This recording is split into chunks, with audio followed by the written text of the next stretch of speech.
Good morning guys, it's me again, Leticia's Kitchen. For today's vlog guys, magluluto ako ng adobong baboy. So ito yung ating adobo. Ayan, yung ating ingredients ay nandito na. So ngayon, mainit na yung ating kawali. Ilagay na natin ang ating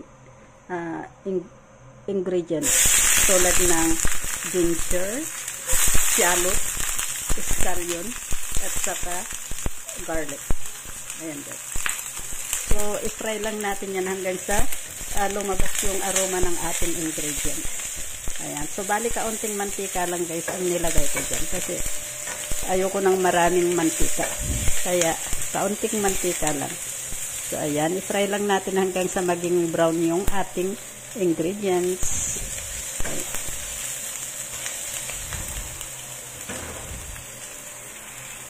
Ito nga pala guys yung ating gagamitin na karne. Ito yung walang ataba. Hindi siya yung 3 layer pork. So, ito lang yung meat lang siya. So, ngayon, ano na yung brown na yung ating ingredients. Ilagay na natin ang karne. Ayan. So, i-fry lang din natin yan hanggang sa maging brown ng kaunti. Yung karne, saka tayo maglagay ng sauce.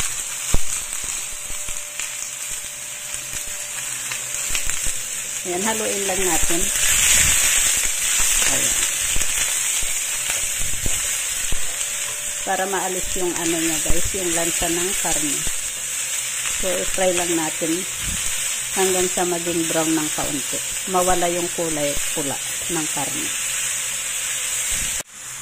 Ayan, ngayon ay kulay brown na yung ating pork. So, ilagay na natin ang soy sauce. Ayan, at maglalagay din tayo dyan ng brown sugar, black pepper, mountain pepper,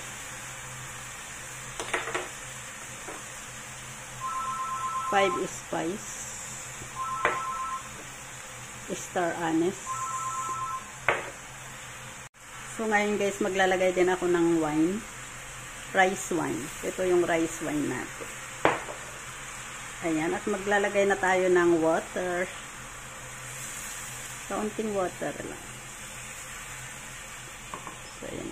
And then, pakuluan lang natin yan ng mga 30 minutes kasi matigas yung ating karne. So, pakuluan lang natin yan. And then, saka tayo ulit maglalagay ng ibang ingredients. Ayan.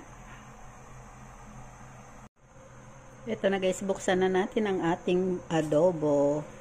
Wow, ang ganda na.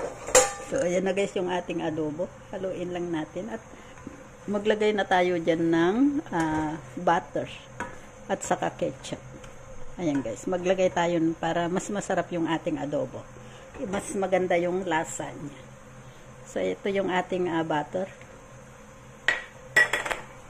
Ayan. Ilagay lang natin sa gilid. Saka natin tunawin muna. Bago natin ihalo. So, ayan na yung ating butter. Ayan. Kasi masarap yan guys pag may butter ang ating adobo. Pwede rin lagyan ng oyster sauce. Pero ako hindi ako naglalagay ng oyster sauce. Pali butter lang at saka kaunting tomato ketchup. Para yung kulay ng ating adobo ay maganda. So ngayon maglalagay na rin tayo ng ketchup. So ito yung gamit ko na tomato ketchup. Ayan. Kaunti lang. Ayan, para medyo, ang lasa niya ay medyo, ano siya, yung may sour na kaunti. At saka yung kulay niya ay maganda. So, ayan na guys, haluin lang natin at ready to serve na yan. Ayan, napakasarap na ng ating adobo. Ayan.